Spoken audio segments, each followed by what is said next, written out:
गुरु प्यारी सात संगत जी सभी को प्यार भरी राधा स्वामी जी। संगत जी, किसी को भी नामधान मिलकर सतगुरु की एक ऐसी अनमोल बख्शिश है कि इस दुनिया में कोई भी उसकी कीमत अदा नहीं कर सकता। तभी तो बनने में भी बताया गया है कि नाम एक अनमोल रत्न है। नाम दान से बड़ा कोई भी दान नहीं है। नाम हमें दान के रूप में मिलता है और पूर्ण सतगुरु की तरह से मिलता है। हमारा उस पर कोई भी हक नहीं है। हम हक नहीं जता सकते कि हमें नाम दान मिलन चाहिए या मिल जाएगा। नाम दान तो दातो सतगुरु अपनी मर्जी से देते हैं, क्योंकि साध संगत जी वह सतगुरु तो जानी जान है। जिसे वो नामदान के काबिल समझते हैं वह उन्हें ही नामदान देंगे। कई लोगों को तो बहुत वर्षों तक कोशिश करने के बाद भी नामदान की पर्ची नहीं मिलती। संगत जी, जो साकी मैं आपको सुनाने जा रहा हूँ है यह साकी उसे एक बीवी की है जिसको 10 बार नामदान की पर्ची नहीं मिली, उसे रिजेक्ट कर दिया गया। संगत जी, आज शायद सोचोगे कि वह भी बाबा जी के सत्संग नहीं सुनती होगी या शायद वो सेवा पर नहीं जाती होगी, सेवा पर नहीं जाती होगी। लेकिन संगत जी, ऐसी कोई बात नहीं है। एक बार नामदान के समय की बात है। एक बस डेरे जा रही थी। उसे बस में बहुत से सत्संगी बैठे हुए थे और आपस में बातचीत कर रहे थे कि नामदान की पर्ची लेने का समय वह हमसे क्या क्या सवाल पूछेंगे और हमें उन सवालों का क्या क्या जवाब देना चाहिए।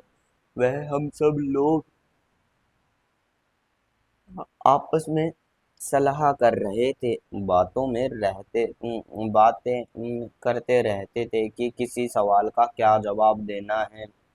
और उसके साथ वाली सीट पर एक पति पत्नी चुपचाप करके बैठे थे और उन सब सत्संगियों की बातें सुन रहे थे।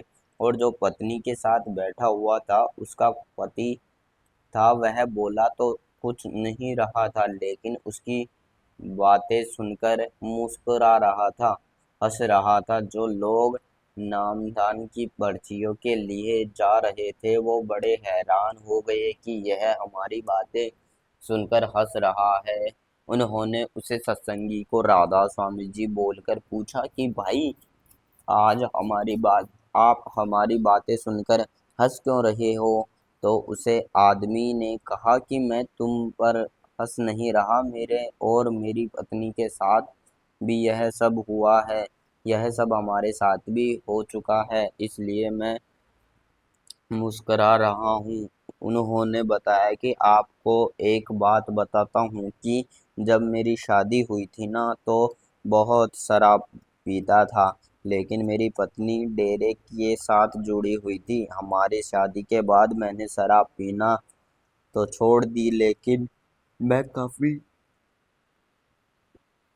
डेरे नहीं गया था।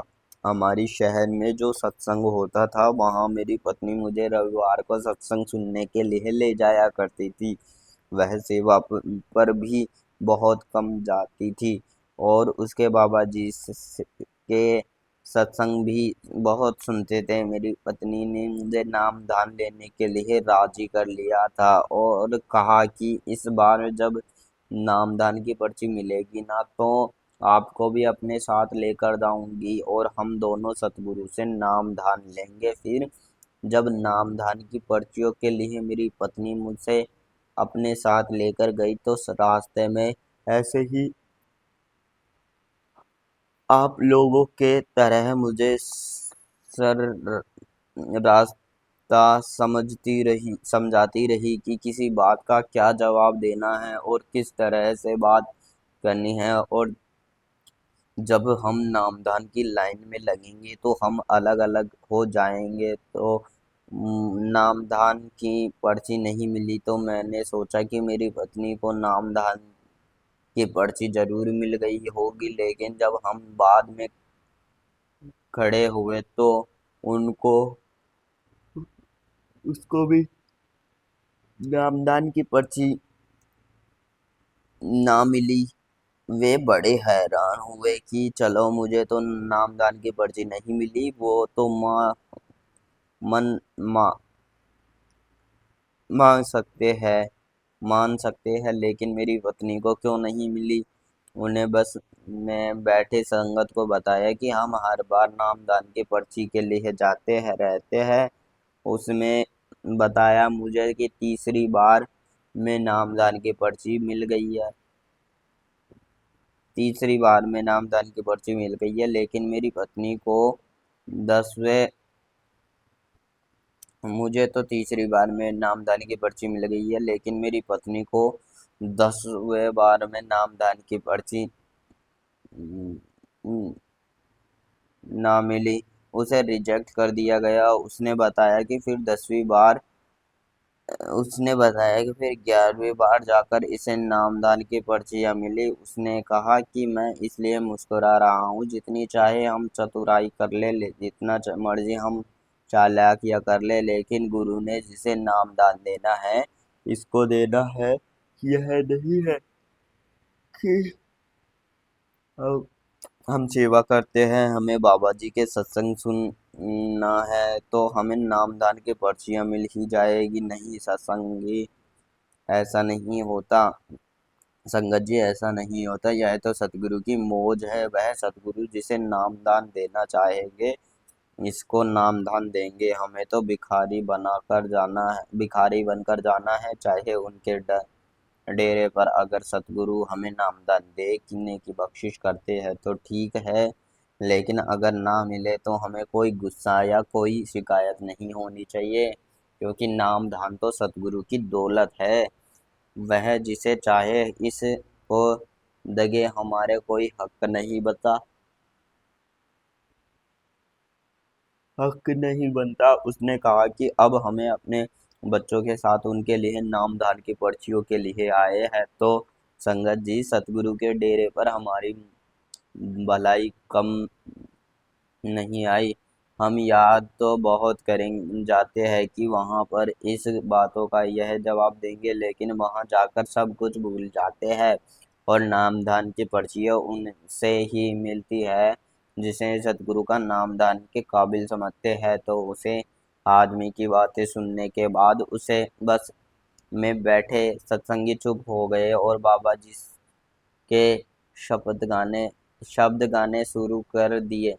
तो हमें यदि नामदान मिलना मिलना है तो वो सतगुरु की दया मेहर के साथ मिलना है। इसे हमारी कोई चतुराई नहीं चलेगी। अगर बाबा जी ने नामदान की बख्शिश हम पर करनी है तो कर ही देनी है, चाहे हमें सेवा कुछ कम ही हो, चाहे हमें सत्संग कम ही सुने। लेकिन इसका मतलब यह नहीं है कि हम चुपचाप बैठ जैन सत्संग करना चाहिए और हमारे अच्छे कर्म बनते हैं। तभी तो कबीर साहिब जी फरमाते हैं कि एक घड़ी आती आधी घड़ी आदि में पूरी आबादी, कबीर संगत साधु की कटे कोटि अपराध। इसका अर्थ है कि एक वाला आधा पाल या एक चौथाई पर भी मिले, जितना भी समय मिले तो सत्संग अवश्य करना चाहिए। संतों के संगत जरूर करनी चाहिए। इससे मनुष्य के जान अनजान करोड़ों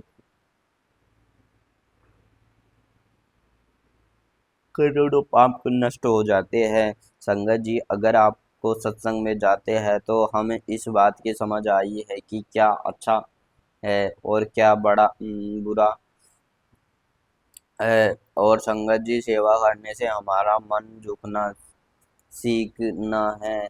हमारे मन में नम्रता आई है, इसलिए हमें सत्संग और सेवा कभी लोग कभी लोग नहीं करना है चाहिए। तो प्यारी साथ संगत जी, आज की साखी यहीं समाप्त होती है। अगर आपको हमारी यह वीडियो अच्छी लगे तो आप हमारी वीडियो को लाइक करें और हमारे चैनल को सब्सक्राइब करें, ताकि हर रोज़ आपको नई नई साखी सुनने को मिले। राधा स्वामी जी।